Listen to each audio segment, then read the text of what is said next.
Today we hear from Steve and Crystal all about his long list of sports betting experiences, plus some new projects he's involved with in the eSports space. This is crazy. Everywhere you turn, it's the same old sports talk, the same headlines, the same news, and the same boring information. This podcast is here to change all of that. We bring you hot sports takes, winning sports betting strategy and picks, reliable gaming industry news, and breaking interviews with some of the biggest names in sports business. My name is Ryan Newpel, and welcome to the Noop Sports Show. Hey there, everybody. Welcome back to the Noop Sports Show. My name is Ryan Newpel. I'm here with you each and every day almost now for our show. I'm here with another special guest today. I have Steve and Crystal on the line with me. Steven, are you with me? I am. Good morning, Ryan. Good morning. I really appreciate you taking the time on this Friday morning to just sit down with me and talk a little bit about what you're doing in the iGaming space. I mean, that's one thing, most of the listeners to this show are betting professionals or iGaming people, and we really like to just hear from people in the space. And I thought none better than you. I've seen your name pop up multiple times over the last week. Lots of big things happening in your world. I cannot wait to dive in and understand a little bit more about what you do in this space and where you've been from. So before we really get going, tell us a little bit about yourself. Tell us what you do and how it relates to the iGaming space. Sure, Ryan. So I live in Las Vegas, Nevada for the last 25 years, although I grew up on the East Coast in New York, and over the years just migrated west. Vegas has been my home because I came to Las Vegas to go into the casino business. And at the ripe old age of 35, we acquired 6 of the operating casinos on Fremont Street in downtown Vegas. And so that's how I got started. From learning the operations of a casino, we had sports books, we had poker rooms, entertainment, food and beverage. So really an integrated resort experience. Thousands of employees, learning the games, the technology, and so forth. When we sold the casinos in the 2000s, I became interested more as an investor, looking at an emerging technology. So we were big investors in electronic table games, so automating the table game experience. We were investors in companies that did various customer relation management tools and loyalty management tools. And so after a period of time, I started looking at what would be the emerging trends for the next generation of gamblers. And that's when I started looking very seriously at iGaming and sports wagering and eSports. And that's what's occupied my attention for the last 10 years, and in particular, the last couple of years as online sports wagering and eSports have been spreading across the United States, state by state. And so that's what I do now. I'm on the road 300 plus days a year, mostly in the U.S., although I represent some of the best technology providers in the world in sports wagering and eSports, and I import that expertise and marry it with the expertise here in America to become, hopefully, one of the leading providers of technology and knowledge about the casino industry, the gambling industry, and sports wagering and eSports. Wow, that's amazing. So Vegas is home, but you're traveling over 300 days a year. So you're getting to see the United States at a whole nother level. That's amazing. Well, it's a great, look, it's a big country. Even as many times as I've traveled back and forth, there's a lot that kind of unites us, and I never get into political discussions because I know that at least half of the people will disagree with whatever my views are. But I would say that what's common about that experience is, that we're a great country, and I like the fact that we love our sports, and I love the fact that we love our eSports. And where I'd like to be is where people are getting their entertainment and their recreation, and find ways to build businesses around that. Sure. So let's dive into sports betting a little bit. So are you at all surprised or not surprised at the emergence of sports betting in the United States? I mean, I guess a better question is, did you think it would go at this pace, or is it going faster or slower than you imagined it going once we really started going state by state?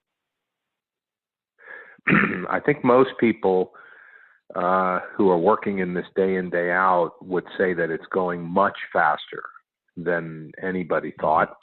It's not a surprise if you think about how, obviously, the Supreme Court decision in New Jersey, or regarding New Jersey, is what kicked this off. But when you started to see companies like DraftKings and FanDuel spend literally billions of dollars advertising fantasy sites that made no money, then you should have understood that something bigger was afoot. When you see that the owners of NFL teams are also investors in DraftKings and FanDuel, and even companies like Disney are investors in companies like DraftKings, then you should understand that something bigger was afoot. And that, to me, is what explains why state legislatures have been approving sports wagering. And now it's something that Native American tribes and companies other than FanDuel and DraftKings are grappling with, because a lot of companies out there have been doing iGaming and online sports wagering for decades and decades, and there's all that experience that hopefully we're seeing it work here in the USA. Yeah, I agree. I mean, for as far as we've come here in the United States, it feels like we just have so much further to go. Now, give me a little of your insight on, we see news every day on, this state, is proposing this bill, or kind of like we're creeping along state by state. I mean, do you ever see a point where, I guess, this one either explodes, quickly right through the states and we are kind of like all legal, or is this going to be a long, drawn out process, state by state? And then I guess the second question to that is, do you envision the federal government ever stepping in and making this more, kind of coming in after the fact and saying, okay, maybe we should take a little control here and make this a United States wide gaming law or gaming bills around it? Right. So on the first question, look, what happens, let's say in Europe, where on an average day, a decent technology provider, or just an average technology provider or bookmaker, will offer, 2,000 to 3,000 markets a day. Mm-hmm. And on the best day in America, when the Vegas books would put up the lines and propositions for the Super Bowl, for example, you might have 200 to 300 markets. Mm-hmm. So the first issue is the difference in the amount of offerings, which we will start to see more and more of in the U.S. And a lot of those increased offerings come in the form of in-play betting. So instead of just betting before the match, you can bet during the match. And if you look at New Jersey, for example, where they have these elements, almost 80% of the bets occurred during the match. And so that's one significant difference and evolution that we'll see. The second is technology. The scale of the technology, the amount of transactions and messages that can be handled on a platform that you might see in Europe is amazing, because what it allows the operator to do is automate the market. So that requires less traders. But what it really does is it makes it more profitable. Mm-hmm. And when something is more profitable, you can invest properly in the customer experience. You can invest in new offerings and new technology. So innovation occurs when a business is healthy and profitable. If you look at an old school Vegas book, which we ran 6 of them, your margins might be 2 or 3% on the best year. European bookmakers can run upwards of 15% margin. And you might think, well, that's just taking it out of our pockets. But what it's really doing is providing for investment in the business and innovation. Amazing. Sounds like you have some great experience. Go ahead. Yeah, you asked about the federal. Yeah. Look, what sports wagering is about is everyone feeling like they get their share of the revenue pie. So you've got the professional sports leagues like PGA or NFL or MLB or NBA or NHL. they want they want their piece of the pie. Sure. They want integrity fees. What the federal government can bring, which would be helpful, is dealing with the Wire Act. Right now, the Supreme Court has said that as long as you operate within state boundaries, you don't have to deal with the federal government. So everyone is putting their servers within the state. A lot of the efficiencies that you get from operating nationwide are lost when you have to give consideration to the Wire Act. So if the federal government did away with that, what that would mean is you would have more efficient operation between state lines. And what it would mean is you'd have more margin to reinvest in innovation and the customer. Now, on the other side, the federal government doesn't do anything that it doesn't put their hand in your pocket. Right. To get at money. So what their interest is less about regulating it, because the states do a very good job. Their interest is getting their piece of the pie. Very interesting take on that. I mean, some of the points you brought up I never really thought about, so appreciate your insight into some of that stuff that we're talking about all the time. So I definitely appreciate your knowledgeable insight on that. Let's switch gears though. Let's switch gears a little bit and go into esports. So esports is definitely, one of those things that's emerging across the United States, and in my opinion it's going to really take over the traditional sports, I think, in a matter of time, with all these kids playing esports and just really engaging with these different games. It seems to be the next thing. And so it sounds like you have your hand in some projects in this space. I'd love to hear, a little bit about how you're involved in it and what your thoughts are on that industry as a whole. Great. So look, first I would say is I agree with the premise that esports it's where a large swath of demographic from, let's say, 13 to 40 is spending more and more of their time. If you look at the viewership numbers on Twitch, not only the numbers, but the time people spend each day engaging with Twitch, watching other people play esports or play video games. That's all you have to see and understand to know that that's the trend. However, my view is it's not a zero-sum game. We don't need to imagine a world where there's only esports and not traditional sports. Sure. They're going to coexist. This is why professional teams are investing in esports teams, because they know how to run sports. And they bought into the notion, as I do, that esports is the same as sports.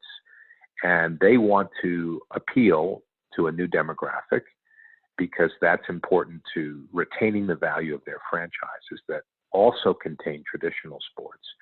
So I think everybody's now on the same page. Esports is real. The viewership, the numbers, the engagement is real. And so the way I approached this was, I come from the casino industry. I come from the gambling industry.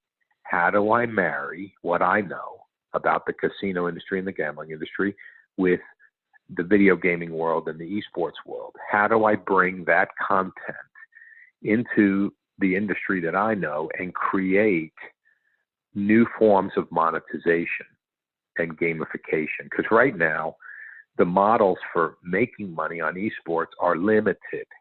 They're limited. With teams, you got to spend a lot of money, and it's not clear that it makes money yet. With other things like merchandise, it's a volume game, and that's not the game I'm in. So what I've done is taken the content and the technology, and I've teamed up with one of the best operators in the country, GameWorks, which goes back to the days of Steven Spielberg.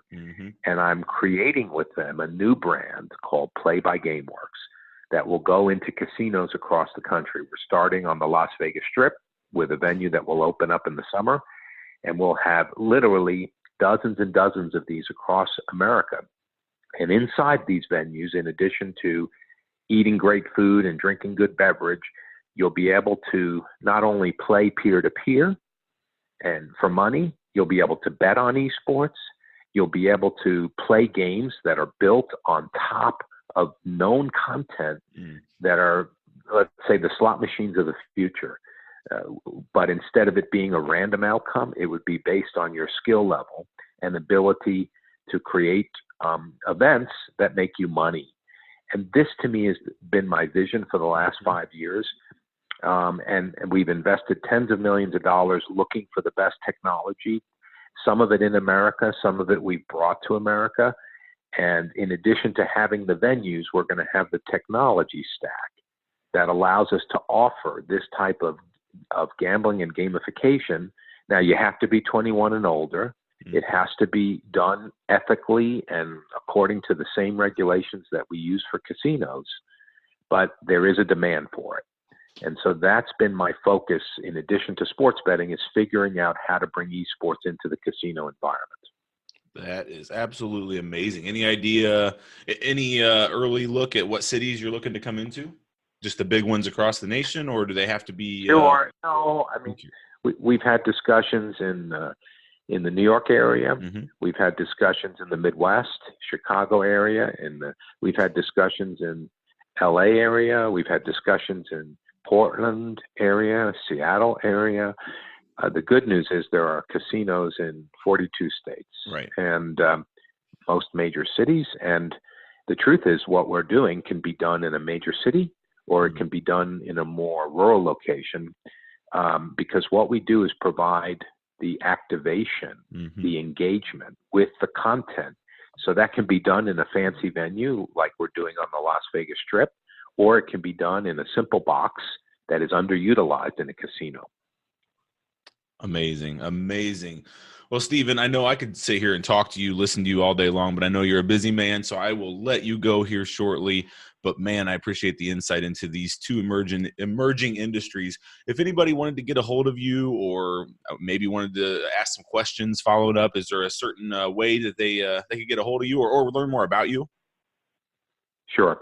I'm a pretty modern guy as it relates to that. There's two ways to get a hold of me. You can always visit our website, SCCGmanagement.com, and that puts up a daily feed on all the things we're doing in esports and sports wagering across America.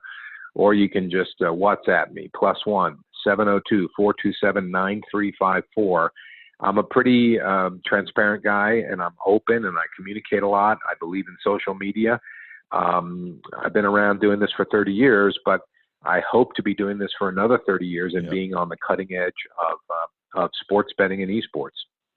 Awesome. Well, I appreciate all you do, and we will put those links in the show notes of this. There will be a show notes area that will have the links, and we'll put that number out there so you guys don't have to remember that, all you listeners.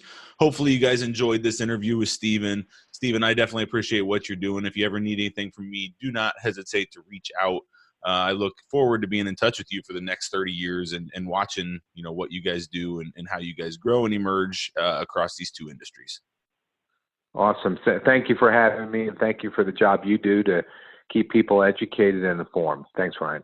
Anytime, Stephen. Have a great day. And listeners, thanks for tuning in. And until next time, have a great one. All right, everybody. Bye-bye.